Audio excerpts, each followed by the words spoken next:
سجدہ کیا شکرانے میں کہ آج میری کمر پر دو جہان کے سردار تشریف فرما ہے۔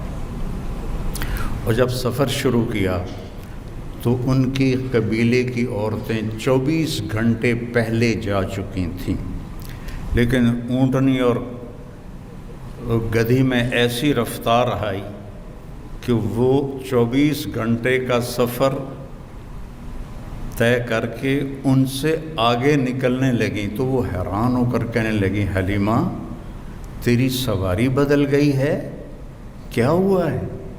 تو انہوں نے فرمایا نہیں، میرا سوار بدل گیا ہے، ان لہذا السبیء لشأنا، یہ میرا سوار بدل گیا ہے، یہ پیدائش سے۔ اور جب آپ وہاں تھوڑے سے بڑے ہوئے اور بکریوں کے ساتھ جانا شروع کیا تو جبریل آئے اور انہوں نے آ کر آپ کو چٹان پہ لٹایا، آپ کا سینہ چاک کیا اور دل نکالا اور اس کو صاف کیا اور پھر وہاں فٹ کر کے وہ چلے گئے۔ تو ان کے جو بھائی تھے وہ دوڑے دوڑے گئے کہ میرے قریشی بھائی کو کسی نے قتل کر دیا۔ جب وہ واپس آئے تو دیکھا آپ تو ٹھیک ٹھاک بیٹھے تھے لیکن گھبرائے ہوئے تھے، اتنے بچپن سے آپ کی طہارت کا اللہ نے نظام چلایا۔ ایک مرتبہ آپ بکریاں چرا رہے تھے، یہودی گزرے تو وہ کہنے لگے یہ بچہ کون ہے؟ تو حلیمہ کے خامے ابو کپشہ نے کہا میرا بیٹا ہے۔ کہنے لگے اگر تم کہتے نا کہ اس کا باپ مر چکا ہے تو ہم اسے یہیں قتل کر دیتے، یہ آنے والے وقت کا نبی ہے۔ 12 سال کی عمر میں حضرت ابو طالب آپ کو لے کر تجارت کے لیے گئے تو زرقا ایک جگہ ہے، میں وہاں گیا ہوں، وہاں ایک راہب تھا بحیرہ۔ جب وہ اس نے قافلے کو دیکھا تو کہنے لگا تمہارا سردار کون ہے؟ ان کا یہ ہے، کہا آپ کی کل دعوت ہے۔ انہوں نے کہا پہلے تو تم نے کبھی ہمیں پانی بھی نہیں پوچھا، تو آج دعوت کیوں ہے؟ کہا یہ کل بتاؤں گا۔ اگلے دن اس نے کھانے کا انتظام کیا اور سارے مکے کا قافلہ ایک درخت کی چھاؤں میں بیٹھ گیا۔ جب وہ بحیرہ اس کا نام تھا آیا، اس نے ایسے ایسے دیکھا تو کہنے لگا سارے پورے ہو؟ کہاں پورے ہیں۔ کہا نہیں کوئی کم ہے۔ کہاں ایک بچہ ہے اونٹ چرانے گیا ہے۔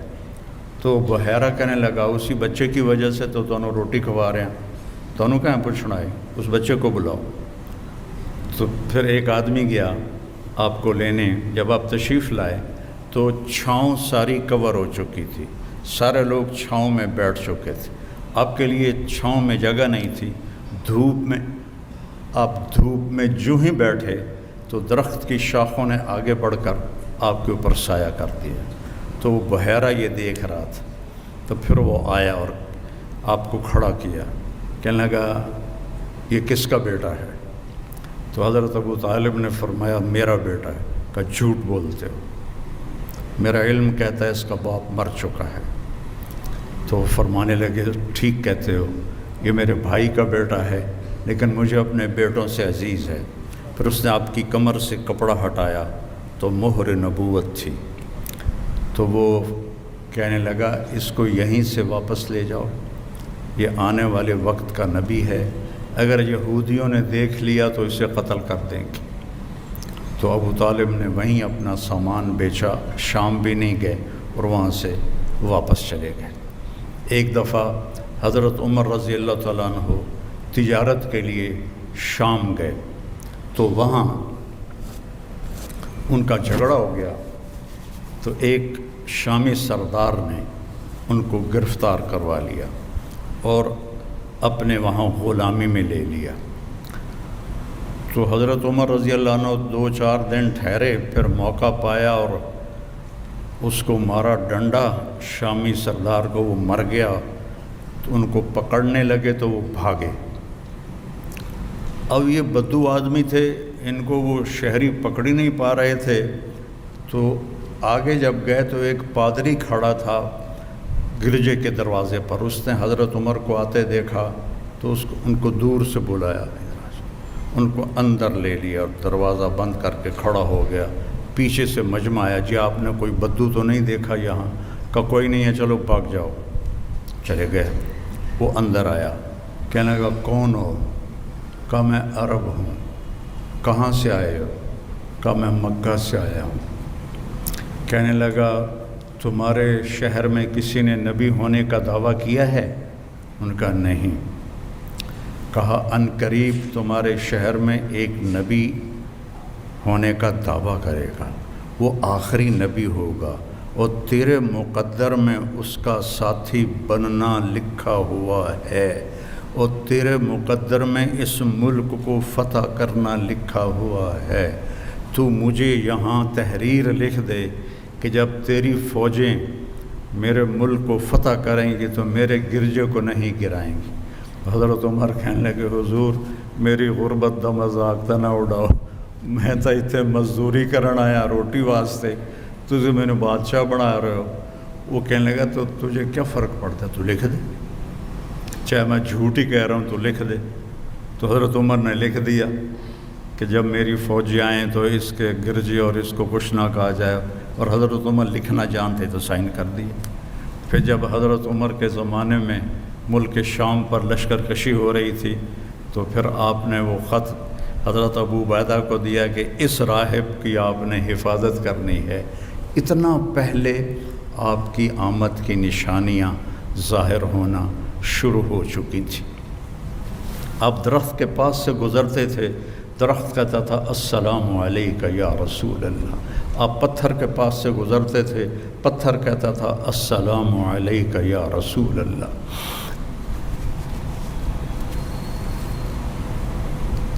آپ مدینے میں تشریف فرما تھے، ایک بدو گزرا، آپ نے گو دیکھی ہے؟ آپ میں سے کسی نے گو دیکھی؟ اچھا بی بی ویکھی ہے، تجھے نہیں ویکھی ہے؟ اچھا، تو وہ جو صحرائی گو ہوتی ہے وہ بہت بڑی ہوتی ہے۔ عرب وہ کھاتے تھے، اسلام سے پہلے کھاتے تھے وہ، تو اس نے وہ گوہ کا شکار کیا ہوا تھا اور اس کو رسی سے باندھا ہوا تھا تو اس کی دم کے ساتھ، اور یوں اونٹ پہ لٹکا کے جا رہا تھا۔ راستے میں آپ کی محفل دیکھی تو کہنے لگا یہ کون ہے؟ ان کا یہ وہ ہے جو کہتا ہے میں نبی ہوں۔ تو اس نے اپنی اونٹنی کو موڑا اور آ کر کہنے لگا تو ہے جو کہتا ہے میں نبی ہوں؟ تو نے گھر گھر میں لڑائی ڈال دی ہے، اگر میری قوم کی اور تیری صلح نہ ہوتی تو میں ابھی تیرا سر اڑا دیتا۔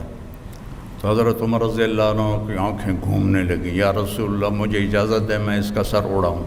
آپ نے کہا عمر تجھے پتہ ہے کاد الحلیم ان یکون نبیہ، صبر والا اور معاف کرنے والا اور درگزر کرنے والا نبی بنتے بنتے رہ جاتا ہے، یہ اتنی بڑی صفت ہے۔ پھر آپ نے فرمایا بھائی آپ کو مجھ سے کیا گلہ ہے؟ کہنے لگا گلے چھوڑو، پہلے تم میرے سوال کا جواب دو۔ اس نے گوہ کو کھولا رسی سے، شکار ہوا مری ہوئی آپ کے سامنے ایسے پھینک دی۔ کہنے لگا اس سے کہو یہ تمہاری نبوت کا اعلان کرے پھر تجھے نبی مانوں گا، اور ایسے کھڑا تھا ایسے، یعنی میں نے اب اس کو لاجواب کر دیا، مویا تا بندہ نہیں بلندہ گو کتھو بولنا ہے، یہیں کھلوتا ہے ان کر ایسے کہو یہ تیری نبوت کو کا اعلان کرے۔ تو آپ نے اس کو ایسے دیکھا، کہا یا ضب، ضب گوہ کو کہتے، تو اس نے ایسے آنکھیں کھولی تو اس کی گردن تو ہوتی نہیں ہے، تو اس نے اپنے اگلے ہاتھ یوں اوپر کیے اور اپنا سینہ اٹھا کر کہا لبیک و سعدیک یا زین من وافا یوم القیامہ، سبحان اللہ، لبیک یا رسول اللہ، میں حاضر یا رسول اللہ۔ اور اس نے آپ کو ایک ٹائٹل دیا، ایک لقب دیا۔ میرے پاس ایک کتاب ہے جس میں 1375 نام ہیں ہمارے نبی کے، القاب ہیں، نام تو محمد و احمد ہے، باقی لقب ہیں، تو اس میں ایک علامہ سندھی ہیں انہوں نے جمع کیے تھے، تو سب سے خوبصورت ٹائٹل اس گوہ نے دیا ہے، یا زین من وافا یوم القیامہ۔ قیامت کا دن بہت ہولناک ہے، یوم یجعل الولدان شیبا الحاقۃ ما الحاقہ القاریۃ ما القاریہ هل اتاک حدیث الغاشیہ اذ زاغت الابصار. کیا کیا قرآن نے بیان کیا ہے قیامت کے دن کی ہولناکی کو. وہ کہنے لگی اے وہ ذات جس کی برکت سے قیامت کا دن خوبصورت ہو جائے گا. سبحان. وہ بدو پہلے ایسے کھڑا تھا نا، پھر اینج ہو گیا، اسے گلا بھی اے تو کچھ اور کم بن گیا، تو اس کے ہاتھ نیچے چلے گئے. تو کہنے آپ نے کہا من تعبد، کون ہے رب تیرا؟ کا من فی السماء عرشہ وفی الارض سلطانہ وفی البحر سبیلہ وفی الجنت رحمتہ وفی النار عقابہ. میرا رب وہ ہے جس کا عرش آسمانوں پر ہے، سلطنت زمینوں پر ہے، راستے سمندر میں ہے، رحمت اس کی جنت میں ہے، عذاب اس کا جہنم میں ہے. آپ نے فرمایا من انا، میں کون ہوں؟ سبحان اللہ. من انا، گوہ بول رہی ہے، انسان نہیں بول رہا، گوہ بول رہی ہے، اور خوبصورت عربی میں بول رہی ہے. من انا، میں کون ہوں؟ وہ کہنے لگی انت رسول رب العالمین، آپ رب العالمین کے رسول ہیں.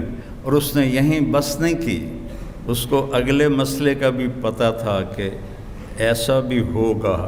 وخاتم النبیین، اور آپ آخری نبی ہیں، آپ کے بعد کوئی نبی نہیں آئے گا، جو بھی آئے گا وہ جھوٹا ہوگا، وہ دجال ہوگا. وخاتم النبیین قد افلح من صدقک، جو آپ کی پیروی کرے گا وہ کامیاب. وقد خواب من کذبک، اور جو آپ کے راستے سے ہٹے گا وہ ہلاک و برباد. تو آپ نے فرمایا دس بھائی ہن کی صلاح ہے؟ کہنے لگے گو کلمہ پڑھ گئی، ہوں میں کیوں نہ پڑھا؟ پھر اس نے بھی کلمہ پڑھا اور وہ ایمان لایا. اللہ نے ایسے میرے آپ کے نبی کی نبوت کو کائنات کی ہر چیز کے اوپر اس کی مہر لگا دی. جبریل سے آپ نے فرمایا میں جو رحمت للعالمین ہوں، میری رحمت سے تجھے کیا حصہ ملا ہے؟ جبریل تو عرش کے نیچے ہوتے ہیں. کہ یا رسول اللہ مجھے بھی ڈر لگتا تھا کہ کہیں میں دوزخ میں نہ چلا جاؤں. تو جب اللہ نے آپ کے قرآن میں میری تعریف کی انہ لقول رسول کریم ذی قوت عند ذی العرش مکین مطاع ثم امین، تو اس کے بعد مجھے تسلی ہو گئی کہ میرا اللہ مجھے دوزخ میں نہیں ڈالے گا. آپ کی رحمت للعالمین عرش سے جا کر ٹکرا رہی ہے. عرش کے اوپر تو پھر اللہ ہے، عرش کے ساتھ جا کے ٹکرا رہی ہے. تو میرے نبی کی نبوت سب سے جدا، سب سے الگ، سب سے مکمل، سب سے کامل. ترکتکم علی محجۃ بیضاء، میں جا رہا ہوں اور ایک راستہ دے کے جا رہا ہوں جو انتہائی روشن ہے. لیلھا کنہارھا، اس میں رات آتی نہیں، دن ہی دن ہے، دن ہی دن ہے. روشنی میں سفر طے کرو. لا یزیغ عنہا الا ہالک، ہاں اگر اس میرے راستے سے ہٹ جاؤ گے ہلاک ہو جاؤ گے، برباد ہو جاؤ گے، تباہ ہو جاؤ گے. اور اللہ نے عربوں کو اتنا پیسہ دیا کہ دنیا میں آج تک کسی کو اتنی دولت نہیں دی، اور وہ ذلیل ترین مراحل سے گزر رہے ہیں. اچھی گاڑی ہونا اور چار چار شادیاں کرنا اور بڑے بڑے محل بنانا، اس کا نام عزت نہیں ہے، آزادی کا نام عزت. ہماری میٹرک کی کتاب میں ایک کہانی تھی، انگریزی کی ایک بڑی کتاب ہوتی تھی، ایک چھوٹی ہوتی تھی. تو اس میں ایک کہانی تھی، ایک شہری کتا سیر کرنے جنگل جاتا تھا. تو وہاں اس کی جنگلی کتے سے دوستی ہو گئی. اب جنگلی کتا میں سکا سڑیا جا، شہری کتا دیا وکھیاں بھی باہر نکلی ہوئی ہیں. تو ایک دن وہ جنگلی کتا کہتا یار تو کی کھانا ہے؟ مطلب میں دودھ پینا، میں گوشت کھانا، پراٹھے کھانا. مطلب یار میں نے تو سکی ہڈی بھی نہیں لبھی، میں نے بھی لے چل، میں بھی کوئی کھاواں پیواں، کوئی میری پسلیاں بھی بھری جاویں. کہنے لگا ہاں آؤ چلو. وہ اس کو لے کے چل پڑا. جب وہ جنگل سے باہر نکلے تو سورج کی روشنی آئی تو اس نے دیکھا اس کے گلے میں پٹا پڑا ہوا تھا. مجھے ان 2 انگریزی کی کتابوں میں بھائی یہ ایک کہانی یاد ہے حرف بحرف. تو وہ کہنے لگے یار اے کہ یہ پٹا ہے. کہ یہ کیا ہوتا ہے؟ کہ یہ نوکری کا پٹا ہے، غلامی کا پٹا ہے. میں ایک بندے کا نوکر ہوں، غلام ہوں، پیرا دیتا ہوں، پھر وہ مجھے دودھ پلاتا ہے، مجھے گوشت کھلاتا ہے. یہ پراٹھے تو میں اپنی طرف سے کہہ رہا ہوں، پراٹھے کھلاتا ہے، انڈے کھلاتا ہے. تو وہ جنگلی کتے نے نا کہا بھائی تیرے پراٹھے تجھے مبارک اور میری آزادی کی بھوک مجھے مبارک. میں آزاد رہ کر بھوکا رہوں، یہ مجھے پسند ہے غلامی کے گوشت اور دودھ سے. تو جا مجھے میری آزادی مبارک. تو ہم آزاد نہیں ہیں، 57 ملک ہیں آزاد نہیں ہیں. سب یہود و نصارہ کے ہم غلام ہیں، اور ہمارے جتنے حکمران ہیں یہ نوکر ہیں ان کے. یہ ان کا دم بھرتے ہیں، یہ ان کے آگے ہاتھ جوڑتے ہیں. تو یہ صرف اللہ کے نبی وَجُعِلَ الذُّلُّ وَالصَّغَارُ عَلَىٰ مَنْ خَالَفَ أَمْرِي، جو میرے طریقے کو چھوڑے گا وہ ذلیل و خوار ہو کے رہ جائے گا. تو صرف اللہ کے نبی کی زندگی کو چھوڑنے کا نتیجہ ہے کہ اللہ نے ہم پر ذلت کی چادر چڑھا دی. عزت تو خزل فی ادو والا، جب حکومت کے حکمران حکومت کے خزانے کو لوٹیں گے. کب میرے نبی نے بات کی تھی؟ والامانۃ مغنما، جب امانت ہڑپ کی دی جائے گی. والزکوٰۃ مغرما، اور زکوٰۃ دینا چھوڑ دیں گے. وتعلم لغیر الدین، یہ اس وقت کی باتیں ہیں جب ابھی سب کچھ تھا اور دین دنیا کے لیے حاصل کیا جائے گا. تو اللہ تعالیٰ کی رحمتیں تم سے کھینچ لی جائیں گی، اللہ کی رحمتیں تم سے ہٹا دی جائیں گی. تو میرے عزیزوں، بچیوں، میرے نبی نے مکمل ایک زندگی بتائی ہے، اور آپ کے علم کو چیلنج نہیں کیا جا سکتا. آپ آنکھوں سے دیکھ کے علم حاصل کرتے ہو، کانوں سے سن کے علم حاصل کرتے ہو، لیکن میں اس دیوار کے پار نہیں دیکھ رہا، آپ اس دیوار کے پار نہیں دیکھ رہے. میں ادھر دیکھ رہا ہوں، ادھر سے غافل ہوں، ادھر سے غافل ہوں. میرے نبی نماز پڑھا رہے تھے اور آپ نے چلنا شروع کیا نماز میں.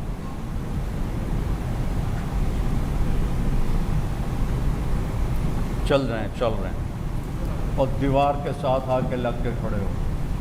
اس وقت محراب نہیں ہوتے تھے. تھوڑی دیر کھڑے رہے، پھر آپ نے پیچھے ہٹنا شروع کیا.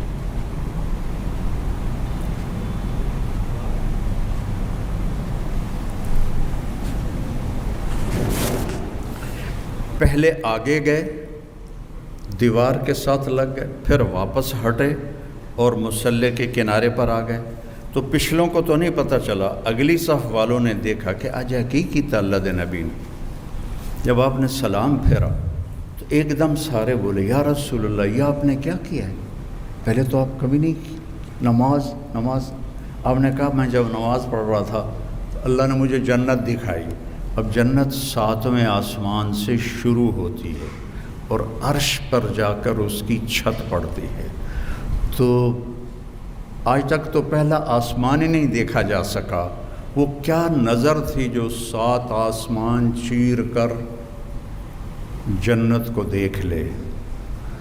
اور کہا انگوروں کے گچھے لٹکے ہوئے تھے، وہ میں نے گچھے دیکھے تو میں چلنا شروع ہو گیا اور قریب ہو گیا تو مجھے جنت نظر آ رہی تھی.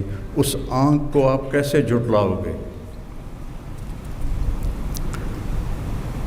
ساری ہمارے پیشے وہ صرف پیسے کو خدا بنا کے زندگی گزار رہے ہیں. پیسہ پیسہ پیسہ پیسہ.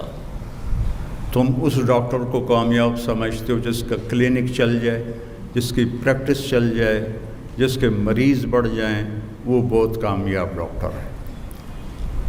تاجر اس سے بڑا سمجھتے ہیں جس کا کاروبار چل جائے، سیاستدانوں سے بڑا سمجھتے ہیں جو حکومت میں کوئی عہدہ حاصل کر لے۔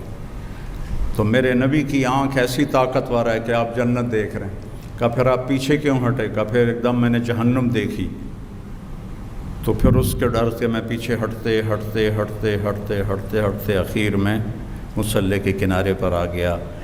اور پھر آپ نے کہا جیسے میں آگے دیکھتا ہوں میں پیچھے بھی دیکھتا ہوں، جیسے میں آگے دیکھتا ہوں ایسے میں پیچھے بھی دیکھتا ہوں۔ پھر آپ کے سننے کی طاقت سنو۔ آپ کوہ صفا پہ کھڑے تھے کہ ایک دھماکہ ہوا۔ آپ نے کہا جبریل بھی پاس کھڑے تھے، یہ دھماکہ کیسا ہے؟ تو کہا یا رسول اللہ، آسمان کا ایک دروازہ کھلا ہے جو آج تک کبھی نہیں کھلا، اس کے کھلنے کا یہ دھماکہ ہے جو میرے نبی نے کوہ صفا پہ کھڑے ہو کر سنا۔ جن کے سننے کی طاقت ایسی ہو، جن کے دیکھنے کی طاقت ایسی ہو۔ اور یہ بہت چھوٹی چیز میں نے بتائی ہے، میرے نبی نے اپنے رب کو اپنی آنکھوں سے یوں دیکھا ہے۔ جو موسیٰ علیہ السلام نے کہا تھا یا اللہ دیدار تک رہا، اللہ نے کہا موسیٰ کوئی نہیں ہونا، کہ نہیں میں کرنا ہے، میں تھوڑا یا کرا۔ کہا اچھا پھر میں پہاڑ پہ تجلی ڈالتا ہوں تو بھی دیکھ لینا۔ جب تجلی ڈالی تو جعلہ دکا، پہاڑ ریت بن گیا اور موسیٰ علیہ السلام بے ہوش ہو کے گر گئے، پتہ نہیں کب تک بے ہوش رہے۔ اور میرے محبوب آپ کے نبی ایسے اپنے رب کو دیکھ رہے ہیں، اور اللہ پردے ہٹا کے آپ سے گفتگو فرما رہا ہے، اور آپ کہہ رہے ہیں التحیات للہ والصلوات والطیبات، اور اللہ کہہ رہا ہے السلام علیک ایھا النبی ورحمۃ اللہ وبرکاتہ۔ پھر میرا نبی کہہ رہا ہے یا اللہ، آپ نے ابراہیم کو خلیل بنایا، موسیٰ کو کلیم بنایا، داؤد کے لیے لوہا نرم کیا، سلیمان کے لیے ہوا تابع کی، آپ نے عیسیٰ کے لیے مردے زندہ کیے، میرے لیے کیا ہے؟ تو اللہ تعالیٰ نے فرمایا اولیس قد آتیتک افضل من ذلک کلہ، میرے محبوب آپ کو وہ دیا ہے جو کائنات میں کسی کو نہیں دیا، کسی کو نہیں دیا۔ کہا یا اللہ وہ کیا ہے؟ کہا اللہ ذکرت الا ذکرت معی، تیرا میرا نام اکٹھا ہو گیا ہے، قیامت تک کبھی جدا نہیں ہوگا۔ لا الہ الا اللہ، آگے پڑھو، محمد الرسول۔ لا الہ الا اللہ، ساتھ آدم علیہ السلام کا نام آیا، پھر ان کا ٹرانسفر ہو گیا تو نئی تختی لگ گئی، شیش کا نام آ گیا، ان کا ٹرانسفر ہو گیا، پھر ادریس کا نام آ گیا، ان کا ٹرانسفر ہو گیا، پھر نوح کا نام ہو گیا، چلتے چلتے عیسیٰ کا نام آیا، ٹرانسفر ہو گیا۔ جب آیا محمد الرسول اللہ تو اللہ نے کہا قیامت تک تیرا میرا نام اکٹھا رہے گا، قیامت کا دھماکہ بھی جدا نہیں کر سکے گا۔ اور اللہ نے ایسا برابری کی، اللہ میں 4 حرف ہیں، محمد میں بھی 4 حرف ہیں، احمد میں بھی 4 حرف ہیں، اللہ پہ کوئی نقطہ نہیں، محمد پہ کوئی نقطہ نہیں، احمد پہ کوئی نقطہ نہیں۔ لا الہ الا اللہ جب کلمہ بنایا محمد الرسول اللہ، تو لا الہ الا اللہ بھی 12 حرف ہیں اور محمد الرسول اللہ بھی 12 حرف ہیں۔ تو دنیا اور آخرت کی عزت پانی ہے میرے عزیزوں، میرے بچوں بچیوں، تو اپنے اللہ کے نبی کی غلامی سیکھ لو، اپنے نبی کے طریقے پر آنا سیکھ لو۔ ابھی تو تم میں بڑا ڈاکٹر وہ ہے جو باہر سے ڈگری لے کر آئے۔ کتنی ہمارے لیے یہ ذلت کی بات ہے کہ جو وہاں سے ڈگری لے کر آئے وہ بڑا ڈاکٹر ہے، جو یہاں لے وہ چھوٹا ڈاکٹر ہے۔ اور تمہیں اللہ نے اپنے نبی کا طریقہ دیا، تمہاری دعا سے مریض شفا یاب ہو جائیں گے۔ تمہیں دعا کی طاقت اللہ نے دی ہے جو کسی غیر مسلم کے پاس کوئی نہیں ہے۔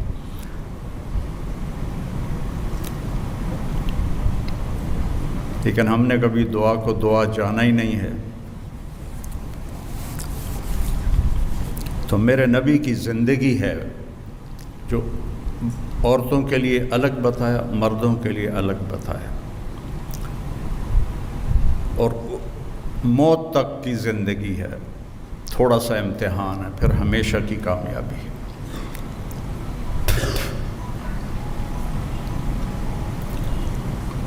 آپ نے فرمایا 4 باتیں سیکھ لو، دنیا بھی تمہاری آخرت بھی تمہاری۔ آپ کو 10 لاکھ حدیثوں میں سے ایک حدیث بتا رہا ہوں، ایک حدیث بتا رہا ہوں۔ صدق و حدیث، ہمیشہ سچ بولنا، حفظ و امانت، کبھی دھوکہ نہ دینا، حسن و خلیقت، اخلاق اچھے رکھنا، عفت فی طعمت، رزق حلال کمانا۔ تو دنیا بھی تمہاری ہے، آخرت بھی تمہاری۔ صدق و حدیث، ہمیشہ سچ بولنا، حفظ و امانت، کبھی کسی کو دھوکہ نہ دینا، حسن و خلیقت، اپنے اخلاق اچھے رکھنا، عفت فی طعمت، اپنا رزق حلال رکھنا، اپنے رزق کو حرام نہ کرنا۔ اب لوگ ڈاکٹر ہو، مریض کو کسٹمر نہ سمجھو۔ ہمارے ڈاکٹر مریض کو گاہک سمجھتے ہیں، گاہک آ گیا۔ جب میں نے چھوڑی تھی میڈیکل لائن اور مولوی بننے کا ارادہ کیا تھا تو مولوی ایک گالی تھی، گالی 70 کی دہائی میں۔ اور پھر ہمارے لوکل ہم ذمہ دار ہیں جو جنگلی بالکل لڑائی مار کٹائی، ہمارے پورے علاقے کے بڑے ذمہ داروں نے چور رکھے ہوتے تھے، اور وہ چوری بھوک کی نہیں ہوتی تھی، وہ چوری اس وقت قتل کا نہیں تھا رواج، وہ تھا چوری کرواتے تھے جس سے کہ ذمہ دار کو ذلت ہو۔ تو چور رکھے ہوتے تھے جو چوریاں کرواتے تھے، اور یہ بڑے فخر سے ہوتی تھیں کہ فلانے دی اسی مچھ چھڑوا دیتی تھے، فلانے دا اٹھ چھڑوا دیتا۔ تو ایسے ماحول میں مولوی ایک کمی تھا اور ڈاکٹر ایک بڑا خوبصورت نام تھا، کیونکہ وہ اس زمانے کے ڈاکٹر کاروباری نہیں تھے، وہ صرف پیسے کا پجاری نہیں تھے، وہ مریض کو مریض سمجھتے تھے۔ آج کے ڈاکٹر مریض کو مریض نہیں سمجھتے، اسے اپنا کسٹمر سمجھتے ہیں، گاہک سمجھتے ہیں۔ تو برکت ہاتھوں سے نکل گئی ہے۔ تو مریض کو مریض سمجھو، اللہ تمہیں اپنے خزانوں سے رزق عطا فرمائے گا۔ ہمارے دادے کے چھوٹے بھائی کا اونٹ چوری ہو گیا، تو میرے دادے کا بہت بڑا نام تھا ملتان کے علاقے میں، تو انہوں نے تو بڑی اپنی ذلت سمجھی، انہوں نے کھوجی ہوتے تھے اس وقت، وہ کھوجی لیے اور اس کچی سڑکیں چلتے چلتے چلتے ڈیرہ غازی خان تک قدموں کے نشان، پھر آگے چوٹی لغاریوں کی، وہاں تک قدموں کے نشان، آگے ایک لغاری سردار کے ڈیرے پر وہ ہمارے دادا کا اونٹ کھڑا ہوا تھا۔ تو انہوں نے جا کر کہا کہ اے اٹھ ساڈا ہے، اسی دے قدماں تے آئے ہیں۔ وہ کہنے لگا ہے تو چوری دا، پر میں کدی چوری واپس نہیں کیتی۔ پھر کہنے لگا کتھوں آئے ہو؟ انہوں نے کہا اسی تلم بیچو آئے۔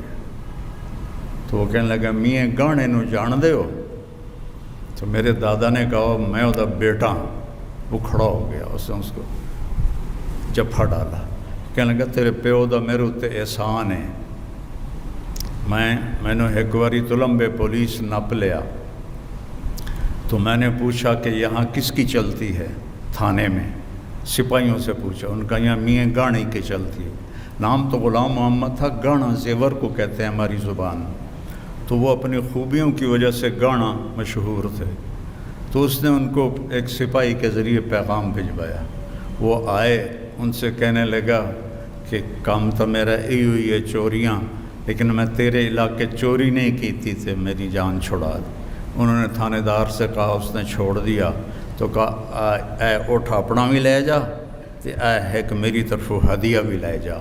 تو یہ ماحول تھا اس وقت، اس میں نے کہا میں نے مولوی بننا ہے، وہ تو دھماکہ ہو گیا، وہ جیسے قیامت قائم ہو گئی۔ اور ہمارے تلمبے میں ایک بہت غریب خاندان تھا، اس سے ایک لڑکا ڈاکٹر بنا، ڈاکٹر معین رحمۃ اللہ علیہ۔ تو میرے والد ہمیشہ کہتے ویکھیا ہی ڈاکٹر معین نو، غریباں دا چھور آئی اج کیڈا نا ہے وہ تو مولوی بن گیا تینوں کہیں پوچھنا ہے تو مولوی بن کے کروں کی ہے